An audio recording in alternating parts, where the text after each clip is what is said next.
In the previous lecture, we have studied about characters of equilibrium, laws of equilibrium and types of equilibria.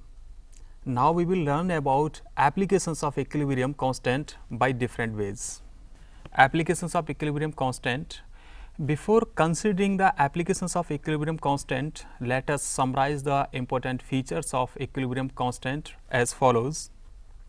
First point, expression for equilibrium constant is applicable only when concentrations of the reactants and products have attained constant value at equilibrium state.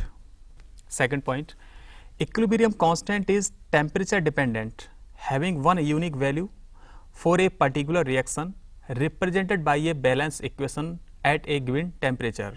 Third point, the value of equilibrium constant is independent of initial concentration of the reactants and products. The equilibrium constant for the reverse reaction is equal to the inverse of the equilibrium constant for the forward reaction. Fifth point, the equilibrium constant K for a reaction is related to the equilibrium constant of the corresponding reaction, whose equation is obtained by multiplying or dividing the equation for the original reaction by a small integer. Let us consider applications of equilibrium constant to first predict the extent of a reaction on the basis of its magnitude. The numerical value of the equilibrium constant for a reaction indicates the extent of the reaction, but it is important to note that an equilibrium constant does not give any information about the rate at which the equilibrium reached. The magnitude of Kc or Kp is directly proportional to the concentration of products and inversely proportional to the concentration of the reactants. It means that a high value of K is suggestive of a high concentration of products and vice versa. We can make the following generalizations regarding the composition of equilibrium mixture as a point. Large value of equilibrium constant means Kc is greater than 10 to the power 3 shows that forward reaction is favored as concentration of the product is much larger than that of reactants at equilibrium. As for reaction, example, at 300 Kelvin temperature, hydrogen react with bromine to gives 2 molecule of HBr as H2 plus Br2 gives twice of HBr. The Kc for this reaction is 5.4 into 10 to the power 18. Next is H2 plus Cl2 gives twice of HCl. Kc for this reaction is 4.0 into 10 to the power 31. This shows that equilibrium concentration of the products HBr and HCl is very high. The reaction go almost to completion. The second case is B, that is intermediate value of K between 10 to the power minus 3 to 10 to the power 3 shows that the concentration of the reactants and products are comparable. As consider the following example. For the reaction of hydrogen with iodine to give Hi, Kc is 57.0 at 700 Kelvin temperature. Third point is C, low value of K, that means Kc is lesser than 10 to the power minus 3 shows that backward reaction is favored as concentration of reactants is much larger than that of the products. Example, N2 plus O2 give twice of NO. Kc for this reaction is 4.8 into 10 to the power minus 31 at 298 Kelvin temperature. Now, the second application is predicting the direction of reaction. The equilibrium constant helps in predicting the direction in which a given reaction will proceed at any stage. For this purpose, we calculate the reaction quotient, that is Q. The reaction quotient Q, Qc with molar concentration and Qp with partial pressure, is defined in the same way as the equilibrium constant Kc, except that the concentration in Qc are not necessarily equilibrium values. For a general reaction as A plus B gives C plus D, that is reversible reaction, a small letter A, a small b, a small c and a small d are the number of moles as previously. This can be expressed as QC is equal to molar concentration of C to the power moles of C, molar concentration of D to the power D divided by molar concentration of A to the power A and molar concentration of B to the power B. Then if QC is greater than Kc, the reaction will proceed in the direction of reactants, that is reverse reaction. And in second, if QC is lesser than Kc, the reaction will proceed in the direction of products, that is forward reaction. And in third case, if QC is equal to Kc, the reaction mixture is already at equilibrium. The reaction quotient QC is useful in predicting the direction of reaction by comparing the values of QC and Kc. This can be shown by the following diagram. As this diagram, we have these three phases. In the first phase, if the value of K is greater than Q, then the reaction forms product. And to the right, if the value of Q is greater than K, then the reaction forms reactants. And in third case, if the value of Q and K are equal, in that case the reaction is in equilibrium. If QC is lesser than Kc, net reaction goes from left to right. If QC is greater than Kc, net reaction goes from right to left. If QC is equal to Kc, that is the middle part, no net reaction occurs. Let us discuss one problem. The value of Kc for the reaction twice of A gives B plus C is 2 into 10 to the power minus 3 at a given time.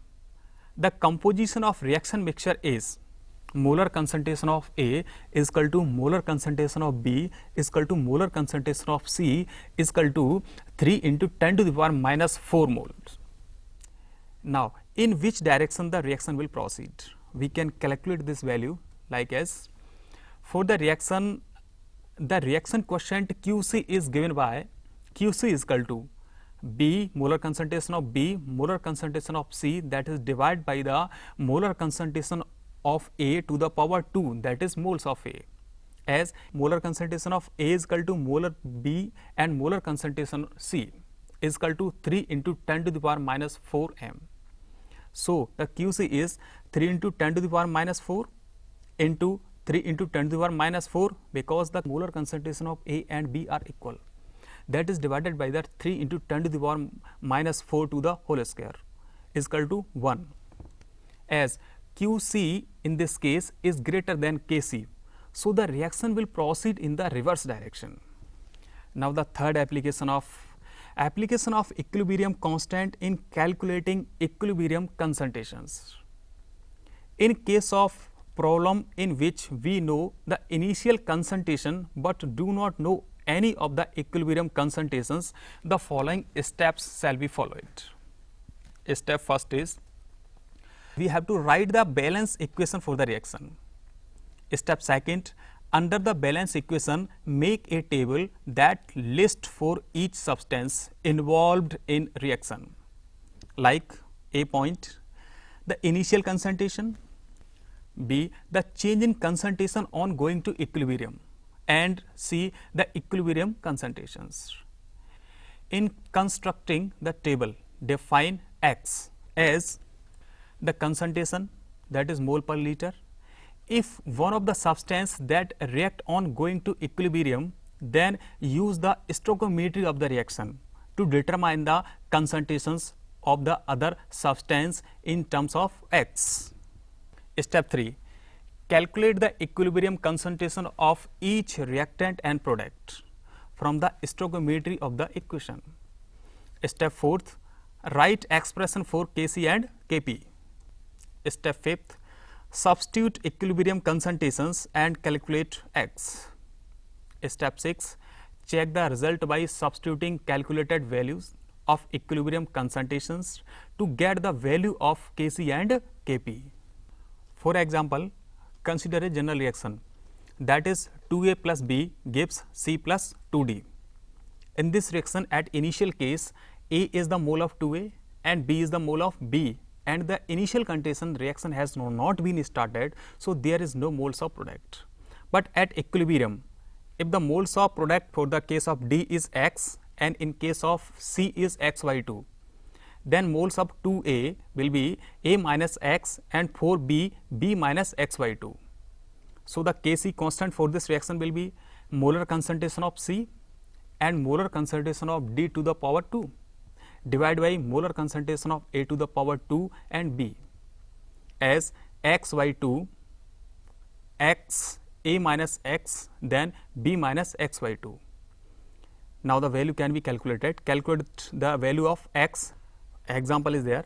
If 13.8 gram of N2O4 was placed in a 1 liter reaction vessel at 400 Kelvin and allowed to attain equilibrium, the reaction is N2O4 gives twice of NO. The total pressure at equilibrium was found to be 9.15 bar. Now, we have to calculate the Kc, Kp and partial pressure at equilibrium. This can be solved as, we know that ideal equation Pv is equal to nRT, total volume 1 liter has been given in the question. Molecular mass of N2O4 is 92 gram. Number of moles 13.8 divided by 92 is equal to 0.15 of the gas, that is N. Gas constant R 0.083 bar liter per mole per Kelvin. Temperature T is 400 K. So, Pv is equal to nRT, having the P into volume 1 liter is equal to number of moles N 0.15 mole into value of R 0.083 into temperature, that is 400 Kelvin. So, P will be equal to 4.98 bar. For the reaction N2O4 gives twice of NO. Initial pressure is 4.98 bar and final is 0 at equilibrium. 4.98 minus X gives 2X bar. Hence, P total at equilibrium is equal to PN2O4 plus PNO2 is equal to 9.15 is equal to 4.98 minus X or plus 2X. 9.15 is equal to 4.98 plus X. So, X can be calculated. X is equal to 9.15 minus 4.98 is equal to 4.17 bar. Partial pressure at equilibrium R, P N2O4 is equal to 4.98 minus 4.17 is equal to 0.81 bar. PNO2 is equal to 2X as the product gives, that is 2 into 4.17 is equal to 8.34 bar. So, Kp is equal to PNO2 square divided by PN2O4 is equal to 8.34 square divided by 0.81 is equal to 85.87. Kp is equal to Kc RT delta N. 85.87 is equal to Kc into 0.083 into 400. So, Kc can be calculated for this relationship as Kc is equal to 2.586 is equal to 2.6. So, in this lecture we have learnt about applications of equilibrium constant. In the next lecture we will discuss about relationship between equilibrium constant K, reaction quotient Q and Gibbs energy, that is capital G, and factors affecting to equilibria. Thank you.